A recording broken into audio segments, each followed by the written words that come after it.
Alright, welcome back to the show, guys. I just felt like we left the last one a little open-ended. I just feel like we needed to wrap it up a wee bit. Part 10 was in order.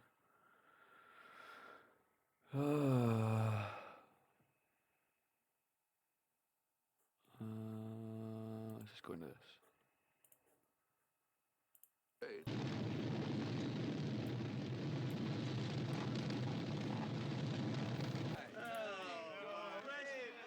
Don't you look precious, all dressed up like that, and wearing a wig too. Ain't he cute? Those guys scare me. Oh, you just stay close to Ma. There won't be any trouble. He looks like Gregory Peck in a... Allow me to present myself. I'm on Wall Street. Maybe we can have lunch sometime. We don't ride in Wall Street. Nah, we don't ride in Wall Street. Maybe you would like to complete your ensemble. Oh, no. There's something else of yours that I want. Oh, really? What's that? Your ass! It's a bit gay. Well, shall we join the fracas?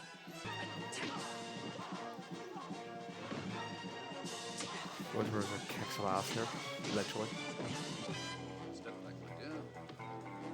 I must warn you. I'm Roger Moore. Roger Moore.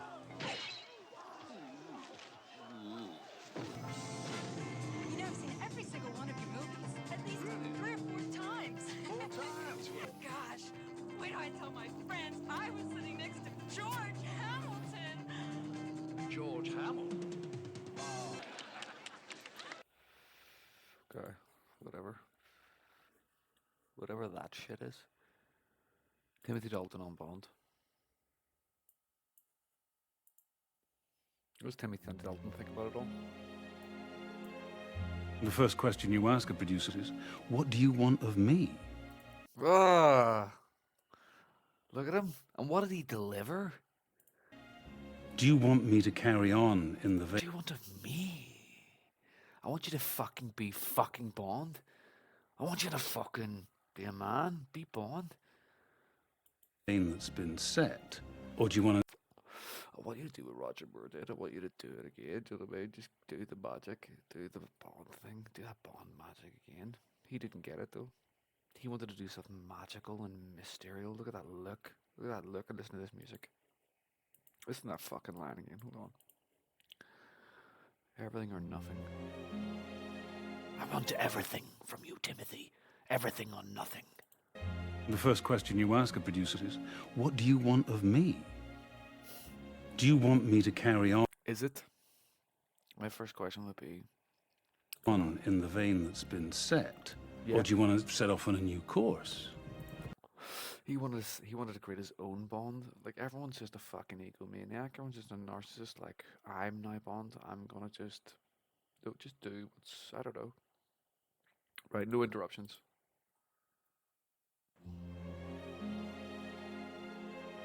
The first question you ask a producer is, Beautiful shot. what do you want of me? Do you want me to carry on in the vein that's been set? Or do you want to set off on a new course? The safe, the easy answer is to say, stick with it as it is. George the Taliban. In which case, I guess I'd have said no. he just Roger said was no. brilliant at what he did, but I couldn't Yeah, you couldn't do simply it. copy what he'd done. Of course, I couldn't copy what he'd done. Yeah, it just wasn't British to do that. To just copy someone. It's not. I get it. You're in a conundrum.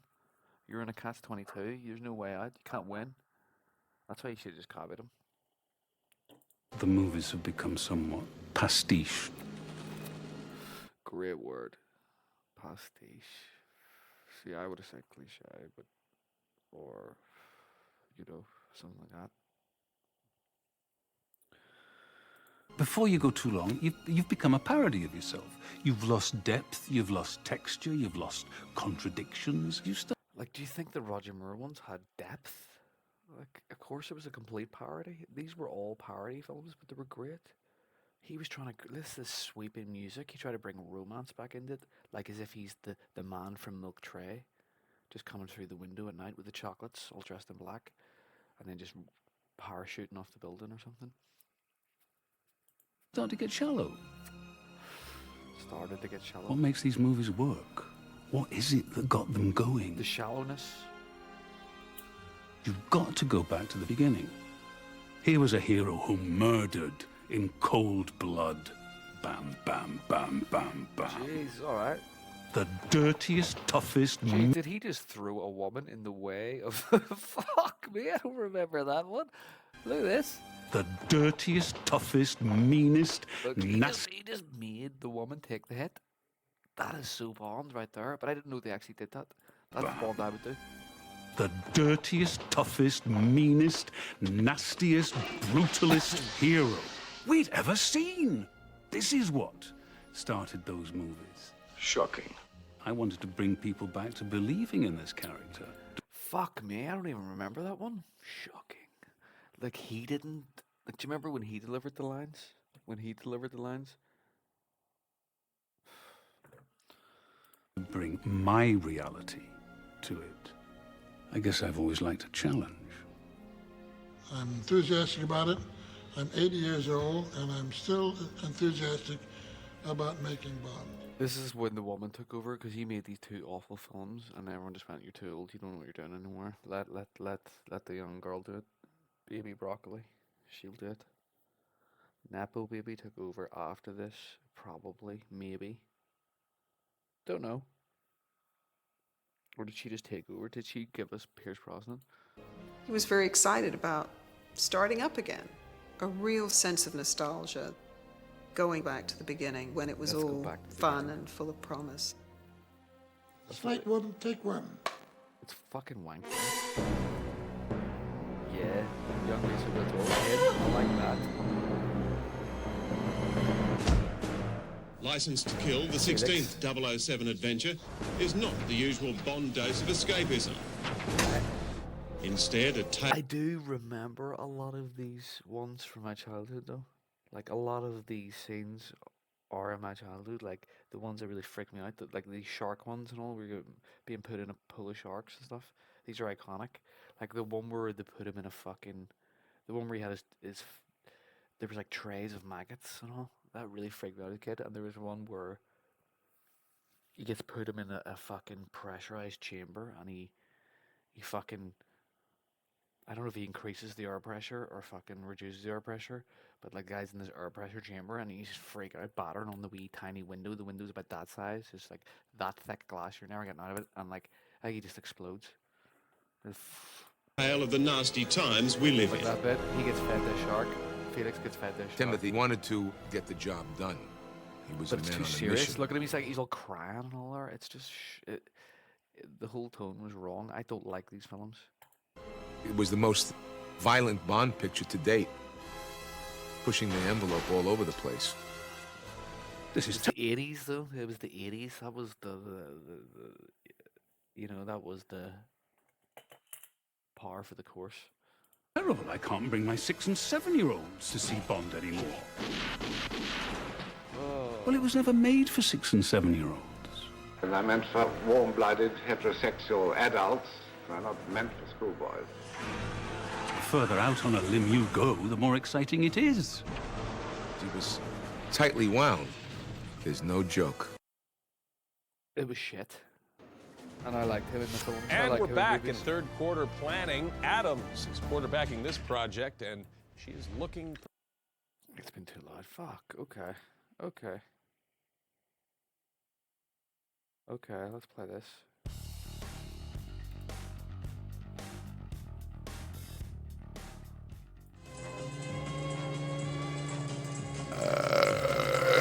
When the Bond thing came up, the odds were I'd get it because I wanted it more than anybody else. I was a country boy, 22 years old. I took this... Possibly the best Bond in terms of just a serious Bond. If you want a serious Bond, a serious Bond that's a little bit more serious, don't watch Daniel Craig. Watch George Lazenby. girl that I really fancied to see Dr. No. Is that him? Fucking hell. Going in, I think I had about a 90% chance of getting lucky afterwards. Was he Australian? Fucking hell. I didn't know he was Australian. He's of the Commonwealth. And coming out, I had about a 20%. But here's this guy who get any girl he wants, kills people who gets in his way. Jesus, I'd like to be that guy. And that's when it started. I had nothing on my mind, night and day, except getting that job. I wasn't an actor. I want that job, though. So I went off and I got a suit that Connery didn't want. What? Hold on, he wasn't an actor, and he was like, I'm going to be James Bond? Is that what he's saying? This is the ultimate novelization. Mind, night and day, except getting that job. I wasn't an actor. I want that job, though. So I went off and I got a suit that Connery didn't want. He went and got a suit. He went and got a James Bond suit. Like, this is his classic novel. He went and got the suit anyway, even though you're not an actor. How you going to play James Bond? He doesn't care. He's going to get the suit that he's going to play James Bond. He got a Sean Connery suit that Sean Connery didn't want. What the fuck does that mean? Suit that Connery didn't want.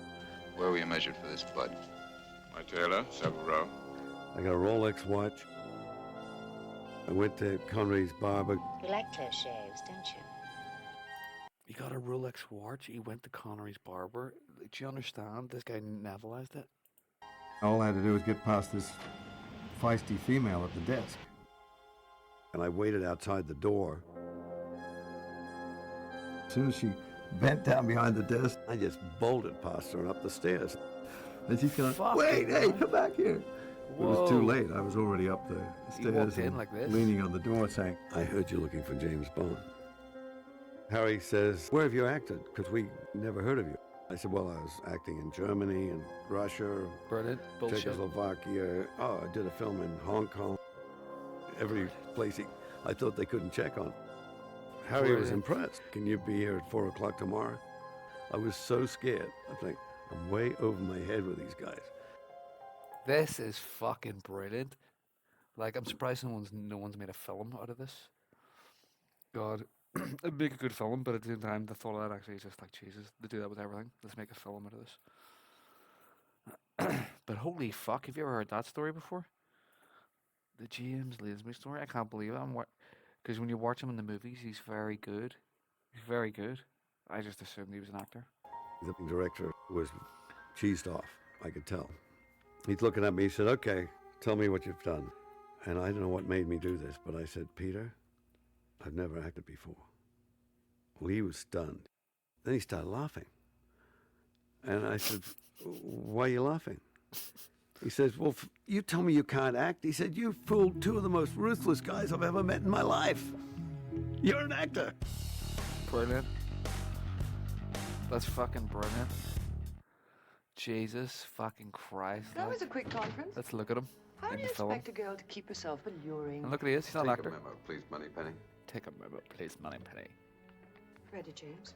Sir, I have the honor to request you will accept my resignation, effective forthwith. Resignation from what? Her Majesty's Secret Service. And kindly present us that monument in there.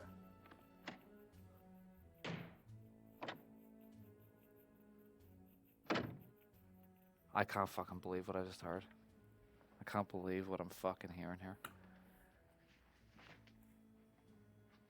You heard it here first, guys. Gucci bag, is that? Gucci suitcase, I think.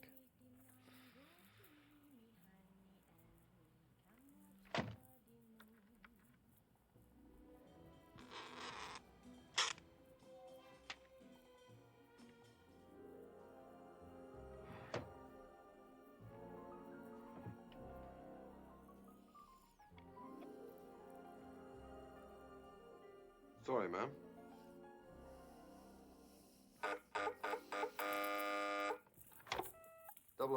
James Bond here. He wants you, James.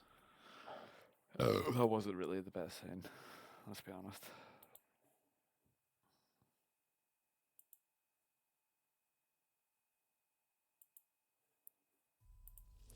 Welcome to Siberia, or more truthfully, a miniature set here at a disused motorcar factory, Watford, in North London. The former factory provides 1.25 million square feet of movie-making space, and every inch of it will be used for this most ambitious production to date of the 007 series. In this film, That's how they make hardline James Bond communism films, gives just putting way to a toys on new strings. European mafia, spreading its evil around the world. But 007 sorts it all out, and 007 comes from Navan in County Meath. Pierce Brosnan, the new James Bond. Navan, on the way to Cavan. You know, one's an actor. You're kind of used to it. You're used to first nights. You're used to going out there, and it's part of being an actor. This is the Where'd you most get that secret accent from? workshop in the world, where James Bond has his gadgets and weapons invented by long-suffering Q. The gadgets, as always, Yeah, the original are Q. very good. The film also stars Sean Bean. Oh my god, who is Q now? Oh my god. I have this horrible feeling I actually know who it is. It's that actor. It's that dude. It's the guy from Cloud Atlas. I need to do a review on Cloud Atlas. Right, we're doing that tonight. We're doing that tonight after. Get another fucking tab open here. Like, fuck me. The new Q Bond. See if somebody has this.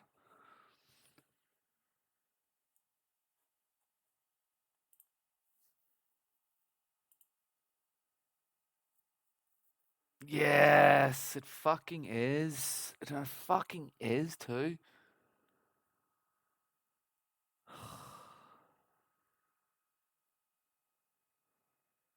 This is why it's shit. Let's just check this out. This is the new Q.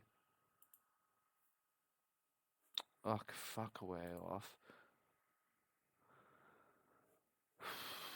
Last seen in the field. Robbie Coltrane plays. Go back. The film also stars Sean Bean, last seen in the field. Robbie Coltrane plays the role of KGB controller turned So Russian you went from the arms dealer. field to that? RTE now. Aye. Aye. And the romance in Bond's life is provided by Isabella Scorupco. Oh, Robbie Coltrane, like, let's get a look at him again. Like, he knows the bullshit Irish ways. Like, he knows he's heard it all before. RTE. Field. Robbie Coltrane plays the role of KGB controller turned Russian arms dealer. RTE now. Aye. Aye. And the romance in Bond's life is provided by Isabella Scorupco. I think every Bond has something really good. That's why they're getting their parts. I think Pierce is going to be a great Bond. Great Bond.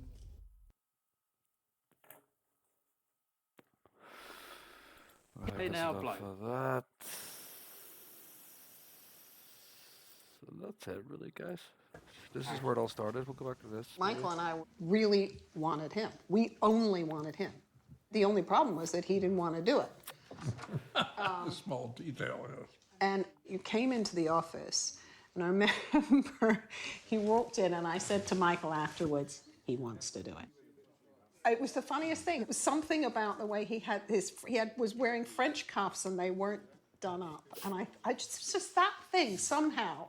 I don't know why it was. I said, he wants to do it. And Michael's going, you think so? I said, yes, he does. He does. And we Chugging were his just breath, huh? determined to have him. Action. Do you want a breath mint? Every penny of it.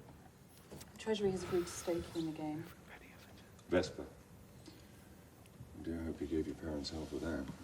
It was like there wasn't anyone else. That kept freaking the studio out because we kept saying there is no one else. We don't want anyone else. And they kept trying to get us to meet people. I suppose all of these sort of like hurdles, what I was saying to myself, it's all right, what's going to happen is I'm going to get the script, I'm going to read it, I'm going to go, no, thanks very much, it's really nice. Because it's just like, I mean, ultimately that's kind of all an actor can do really, is be kind of like, go, you know, you read the script and you go, I don't like the script, sorry. Little did I know.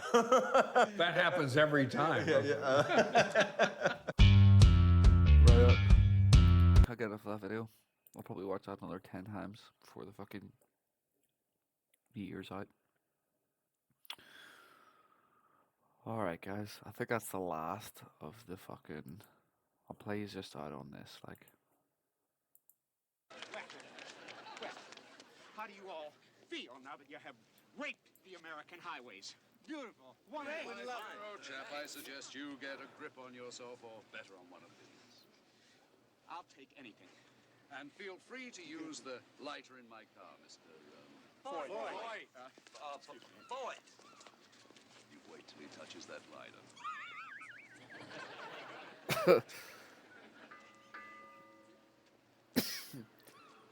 ain't nothing happening.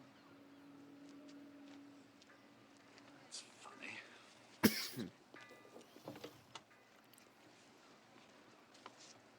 Mr. Point, how did you like that?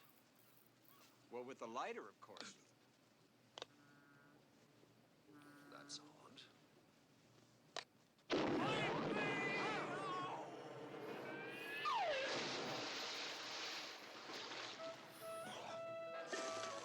Not filming next year, we'll do this again. Huh?